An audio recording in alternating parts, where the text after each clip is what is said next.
बड़ी ही पेशेंस से उनको सुनिए। कुछ आपको कल का अपडेट भी बताएंगे और कंपनी की अंदरूनी चीजें का कुछ ऐसे अपडेट बताएंगे, कुछ आपको कंपनी के बारे में कि आखिरकार कंपनी देना क्यों चाहती है इसके बारे में भी बताएंगे। और मुझे आशा है कि आप लोग उनको ध्यान से सुनेंगे और अपने साथ कुछ नोट करके ले जाएंगे। अपने साथ आप कुछ नोट करके ले जाएंगे कि हाँ, मैंने आज इस मीटिंग में गया था तो मुझे यहाँ से ये सीखने को मिला। अब बहुत ही इंपॉर्टेंट उनका टाइम है। अगर आपको सुनना है ध्यान से तो इस मीटिंग में बने रहिए। अगर आपको नहीं सुनना है तो आप यहाँ से लीव कर सकते हैं। आप यहाँ से लीव करके अपना जो इंपॉर्टेंट कुछ अगर आपका काम बच गया हो उस काम को कर सकते हैं। हाँ, मैं बाहर में बहुत सारे लोग वेटिंग में हैं, उनको आने दीजिए, उनको मीटिंग में आने दीजिए। उनको बहुत कुछ सुनना है, किस जिसको सुनना है उसी के लिए मीटिंग है, जिसको नहीं सुनना है उसके लिए ये मीटिंग नहीं है। तो चलिए हम समय को ना बर्बाद करते हुए और मैं मनोज नायर सर से रिक्वेस्ट कर रहा हूँ कि सर अपने माइक को आप सेल्फ अनम्यूट कर सकते हैं। यहाँ पर हमारी मीटिंग में को होस्ट की फैसिलिटी है सर कि आप सेल्फ अनम्यूट कर सकते हैं। और प्लीज लोग आपको सुनने के लिए काफी देर से व्याकुल हैं और उत्सुक हैं सर। प्लीज आपका बहुत बहुत स्वागत है sir. Thank you. Good evening everybody. और मैं अभी अपना सेकेंड डोज वैक्सीन का लेके अभी गाड़ी में बैठा हूँ, ठीक है। इसलिए मैं बोल रहा था कि मुझे थोड़ा टाइम लगेगा करके। ठीक है, चलो टाइम पे हो गया मेरा वैक्सीन, अभी सेकेंड डोज भी मिल गया है। अभी देखते हैं कल परसों क्या बुखार उखार चढ़ता है, क्या देखना पड़ेगा वो, ठीक है। तो कल की मीटिंग तो सभी लोगों ने अटेंड की होगी शायद। हाँ, तो इसमें मैक्सिमम नॉन इंग्लिश वाले हैं सर। अच्छा, ठीक है, नॉन इंग्लिश वाले। हाँ तो ठीक है, कल जैसे मीटिंग में बोला गया था कि जो बेनिफैक्टर्स है, जो फंड ट्रांसफर करने का था, उन लोगों ने अपना फंड ट्रांसफर किया हुआ है। तो अभी उसमें प्रोसेसिंग टाइम लगता है, क्योंकि छोटा अमाउंट नहीं है। बड़ा अमाउंट जब होता है तो उसको प्रोसेसिंग करने में टाइम लगता है बैंक टू बैंक में। और काफी सारा डॉक्यूमेंटेशन और सिग्नेचर वगैरह भी लगता है, सेंडर और रिसीवर सबका। तो इस हिसाब से वो 5 से 6 वर्किंग डेज का जरूरत पड़ता है वो पूरा क्लियर होके क्लियर बैलेंस में आने के लिए। उसके बाद में जब वो नॉर्डिक में जाएगा तो उसके बाद में काउंटर 0 हो सकता है, और बाद में बेनिफैक्टर प्रोग्राम भी उसके बाद ही चालू होगा। तो ये था कल का मेन अपडेट, क्योंकि सारे लोग यही पूछ रहे थे कि 15 तारीख को कैसे चालू होगा, नहीं होगा, चालू होगा या नहीं होगा, या आगे बढ़ाएंगे। देखो, कंपनी कभी भी कोई भी चीज आगे बढ़ाने के पीछे नहीं है। कंपनी का हित में नहीं है वो कि आगे बढ़ाना। वो कंपनी के लिए भी इनकम उतना लेट हो जाता है।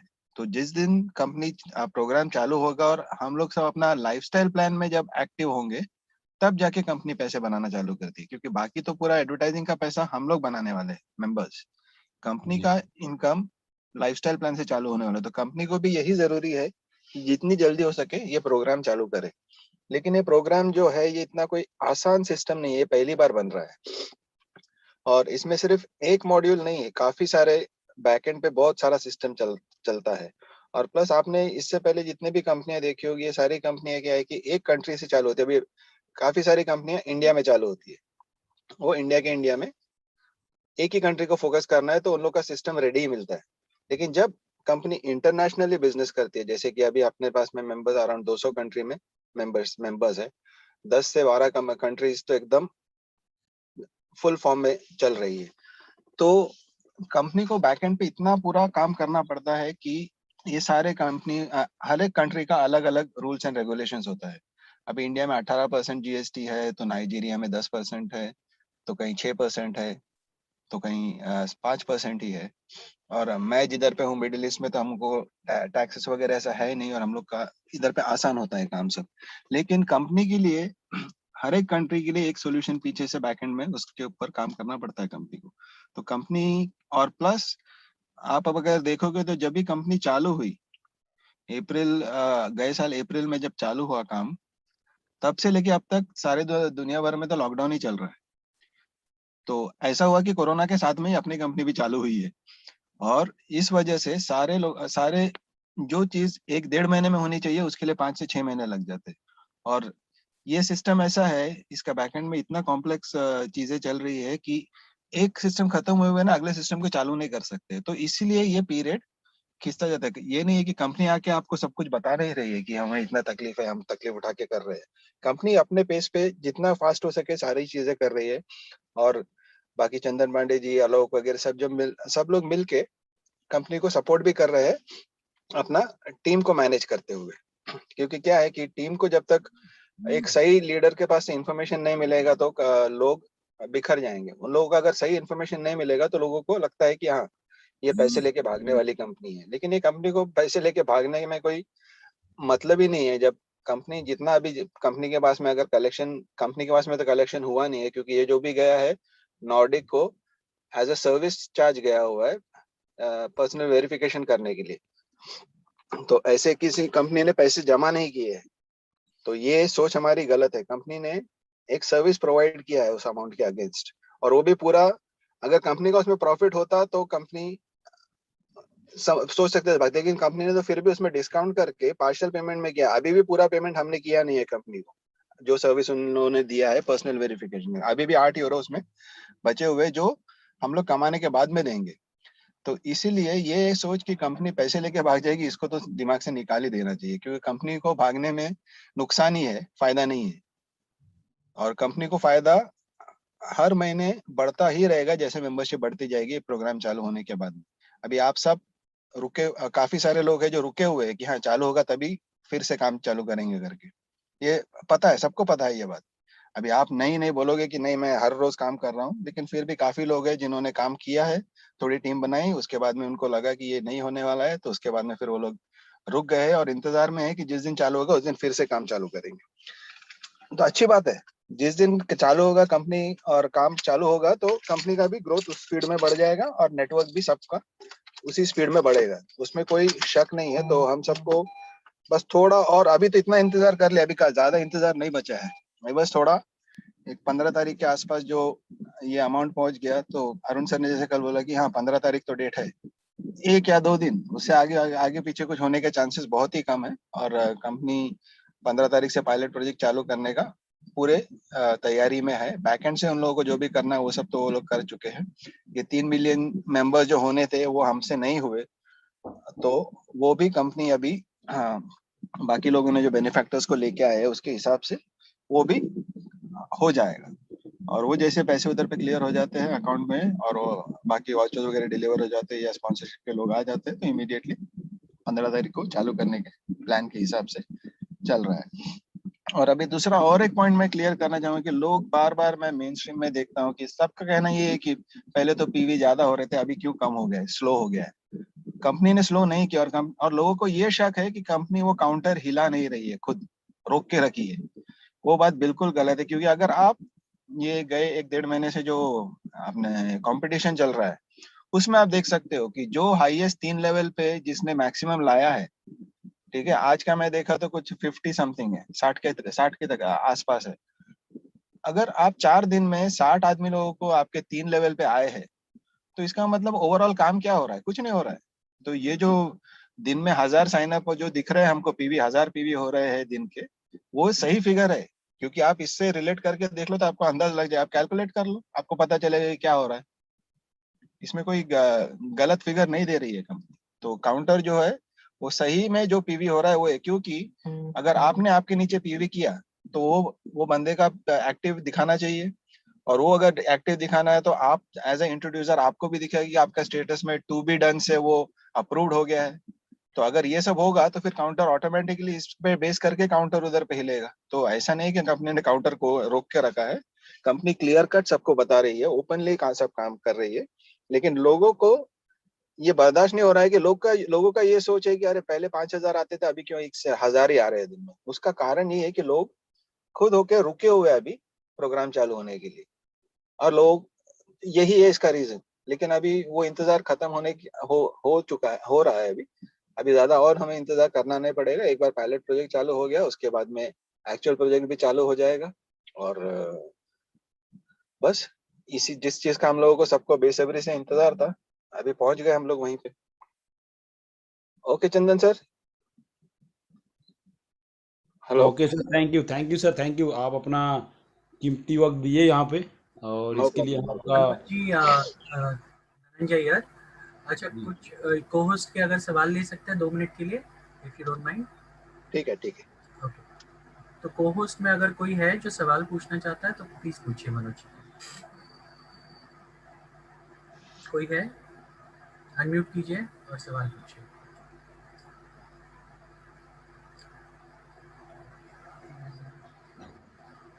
को-होस्ट की बात की मैंने, जितने भी लोग को-होस्ट हैं सिर्फ उन्हीं को सवाल पूछना है। जितने भी मेंटोर हैं, मेंटोर, जी, गुड अगर कोई आफ्टरनून। Good afternoon. जी सर, लोगों के तरफ से एक चीज ये आ रहा है कि जो ठीक है। बेनिफैक्टर्स की जो आईडी आएगी, जी। अब वो आईडी क्या लीडर के हिसाब से मिलेगा या फिर वो सब जितने भी एक्टिव मेंबर है उन सबको मिलेगा और वो अपने डायरेक्ट में लगवा सकते हैं? बेनिफैक्टर मतलब ये जो सवाल है जिसने भी पूछा वो बेनिफैक्टर प्रोग्राम समझा ही नहीं है उसने, मतलब।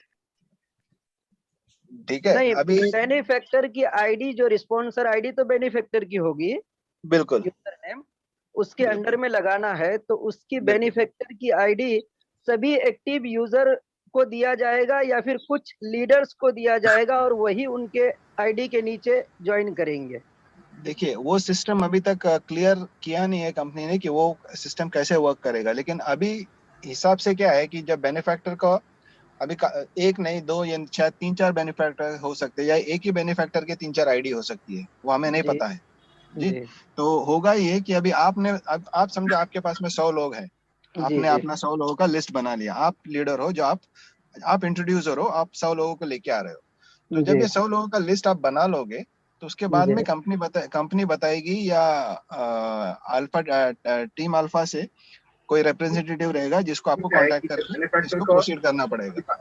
वो सिस्टम आपको बताया जाएगा। उसमें से होगा ये कि जैसे ये 100 नाम आपके पास में लिस्ट होगा, हो सकता है कि जी कंपनी आपको एक आईडी देगी, जिसमें मतलब रेफरेंस आईडी देगी, जिसको लेके आपको रजिस्टर करना है। अगर 100 में से हो सकता है कि आप करोगे या कंपनी बल्क साइन अप करेगी, वो हमें अभी तक क्लियर नहीं है, लेकिन जी जी होगा ये कि जो एक आईडी मिलेगी, वो आईडी के नीचे साइन अप करने पड़ेंगे। अगर 100 में है तो 70 लोगों को उसके नीचे साइन अप किया जाएगा, और 30 लोगों को जो इंट्रोड्यूसर है उसके नीचे प्लेस किया जाएगा। जी, थैंक यू सर। ओके। और कोई है? तो सर का टाइम काफ़ी इम्पोर्टेंट है। सर काफ़ी टेक्निकली कंपनी को हैंडल करते हैं दुबई से। तो अगर मेंटोर में से किसी का कोई ऐसा सवाल है जो जैसे जाफ़र जी पूछे, उनका उनके माध्यम से बहुत लोगों का क्लियर हो गया होगा। अभी अगर किसी का है तो बताइए, नहीं तो सर को यहाँ से मतलब जाना होगा, क्योंकि सर मनोज, ऑलरेडी एक ही लास्ट चीज बता दीजिए कि अल्फा टीम पूरे सबके लिए क्या सिस्टम ला रही है, उसके बारे में थोड़ा सा ब्रीफिंग दे दीजिए।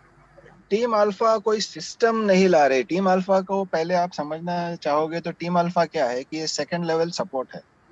ये टीम अल्फा किसी का कंपनी का कोई स्टाफ नहीं है, कोई नहीं है इसमें। ये टीम अल्फा पूरे आप जैसे मेंबर्स ही है, लेकिन जो पहले से आ, बिना सेल्फिशनेस के सबको सपोर्ट करने के हिसाब से हम लोग वो भी चुने गए थे, जो लोग मेन स्ट्रीम में सपोर्ट कर रहे थे, लोगों को हेल्प कर रहे थे, या टेक्निकली थोड़ा बहुत जानते हैं, जिनका जो खुद होके बोले कि हाँ कि ऐसा ऐसा है, हम लोग ऐसा कर सकते हैं। और जो जब लोगों को इश्यू आने लगी, जैसे सबसे पहले प्रॉब्लम आया था जब ई मर्जर पीवी कर रहा था, तो वो टाइम पे काफी सारे प्रॉब्लम्स आए।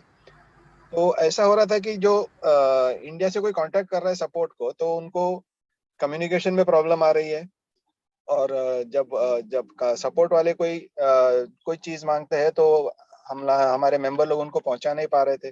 तो इसलिए क्या हुआ कि बीच में टीम अल्फा फॉर्म किया गया, जिसमें पहले शुरुआत में शायद 5 या 6 लोग थे, उसके बाद में अभी बढ़ते बढ़ते अराउंड 40 लोग हैं अभी उसमें, टीम अल्फा में। ये 40 के 40 मेंबर्स है, नॉर्मल मेंबर्स। ये फ्री वॉलंटरी सर्विस कर रहे हैं सारे टीम मेंबर्स को सपोर्ट करने के लिए। हम टीम अल्फा ये नहीं देखता है कि ये मेरा डाउन लाइन है, या मेरा अपलाइन है, या मेरा क्रॉस लाइन है। टीम अल्फा सिर्फ ये देखता है कि अगर ये या लाइफस्टाइल का मेंबर है और इसे कोई प्रॉब्लम है, तो उसे हमें हेल्प करना और उसका सोल्यूशन निकाल के देना है। और ऐसे ही टीम अल्फा में से हम लोगों ने मिलकर फिर वो एक एकेडमी का भी सोचा कि लोगों को थोड़ा ट्रेनिंग मॉड्यूल्स वगैरह जो बनाने हैं, उसमें थोड़ा टाइम लग रहा है, लेकिन काम चालू है, वो भी बन जाएगा। तो टीम अल्फा ऐसा जो प्रॉब्लम आती है मेंबर्स को, उसको सॉल्व करने के लिए अपनी तरह से अपने तरीके से उसमें इन्वॉल्व हो जाती है और सपोर्ट करती है। और ये है कि अगर सपोर्ट को आप डायरेक्ट मेल करते हो और साथ में अगर आप एटीएफ का फॉर्म भर देते हो, तो होता ये है कि टीम अल्फा के मेंबर्स आपका जो केस उधर पर गया हुआ उसको फॉलो अप करते हैं। ये हम लोग जैसे आप एटीएफ फॉर्म भरते हो तो हमारा एक मास्टर फाइल में आपका पूरा केस आ जाता है और पता चलता है कि आपका ऑलरेडी टिकट नंबर भी है, सपोर्ट को आपने जो मेल लिखा है उसका ये टिकट नंबर है। उसके हिसाब से हम लोग क्यू में उसको फॉलो अप करके उनको अगर कोई और इन्फॉर्मेशन चाहिए होगा तो वो हमें बताते हैं। हम लोग फिर डायरेक्ट वो मेंबर को कांटेक्ट करके उनसे जो इन्फॉर्मेशन और उन्होंने प्रोवाइड नहीं किया था वो भी लेके हम लोग सपोर्ट को देके सपोर्ट से आपका इशू सॉल्व कराते हैं। तो ये एटीएफ एक सेकेंड लेवल सपोर्ट है, या टैग टीम जो है कंपनी का फर्स्ट लेवल सपोर्ट जो है, उसके बाद आता है टैग सपोर्ट, जो हम लोग आपको अपनी तरह से हम लोग सपोर्ट को डायरेक्टली कांटेक्ट करके प्रॉब्लम सॉल्व करते हैं। यही है टैग का main motto. Thank you so much Manoj ji, बहुत बहुत शुक्रिया आपका ओके ये बेसिक इन्फॉर्मेशन देने के लिए। मनोज जी, जी, और एक चीज, बैंकिंग इंटीग्रेशन और बैंकिंग सिस्टम के बारे में क्या रुझान है अभी के, कुछ बता पाओगे? तो बैंकिंग इंटीग्रेशन और बैंकिंग दो तरीका है। एक तो आपका पे आउट के लिए है और दूसरा है आपका रियल टाइम परचेज के लिए। रियल टाइम परचेज के लिए जो होता है कि हर एक कंट्री का अलग अलग रेगुलेशंस है, इसलिए ये दिक्कतें आती है और टाइम लगता है। क्योंकि पहले तो सब इंटरनेशनल डेबिट कार्ड से आप डायरेक्टली परचेज कर सकते हो, लेकिन सारे लोगों के पास में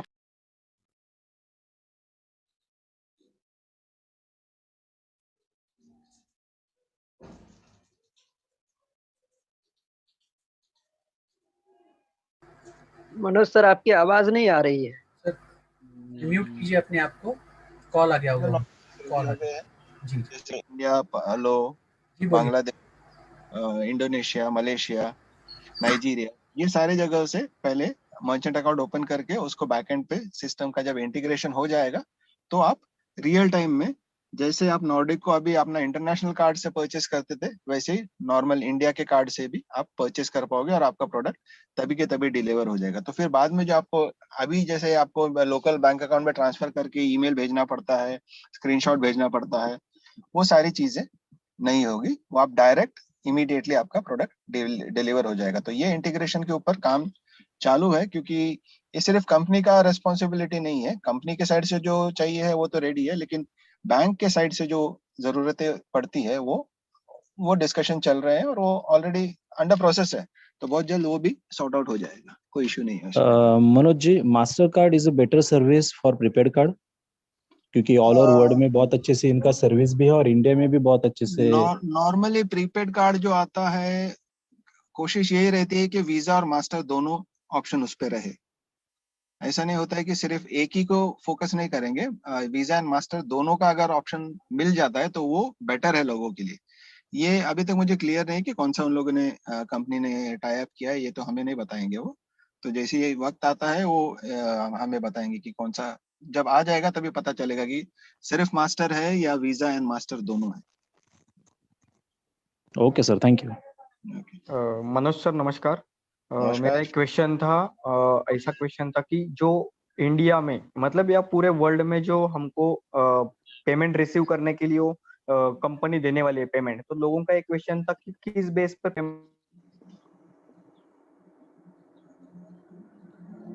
आपकी आवाज नहीं आ रही है। एक मिनट, कॉल आया होगा उनको, एक मिनट। सुमित जी। सर एक मिनट सर, अभी आवाज आ रही है? हाँ अभी आ रही है। सर मैं ये बोल रहा हूँ, अभी आपने पेमेंट मोड का तो बता दिया, बैंकिंग सिस्टम का, तो मेरा ये है कि वर्ल्ड में अभी पूरे दुनिया में क्रिप्टो करेंसी की दुनिया चल रही है, तो कंपनी ऐसी कुछ सोच रही है क्या, किसी बंदे को या किसी पार्टिसिपेंट्स को कोई पेमेंट रिसीव करना है तो क्रिप्टो करेंसी का पैनल ओपन हो सके इन फ्यूचर में? वो तो ऑप्शन है ना, वो एक पे आउट ऑप्शन तो है ही। मतलब हम बैंक ट्रांसफर एक है, पेमेंट ले बैंक ट्रांसफर एक है, डेबिट कार्ड मतलब प्रीपेड कार्ड दूसरा ऑप्शन है। तीसरा ऑप्शन आप purchase voucher with product with commission, वो है। और चौथा है क्रिप्टो। और क्रिप्टो सर में मैं भी आपको 4-5 ऑप्शन मिलेंगे एनकैश करने के लिए ओके ओके आपके। ठीक है सर। जैसे कल अरुण सर ने बताया था BTC, BCH, Ethereum, Tron, Doge, ये काफी सारे कॉइन्स है जो वो उनके इसमें हम लोग रिसीव कर पाएंगे। ओके थैंक यू क्रिप्टो में सर। पे आउट ले सकते हैं हम लोग।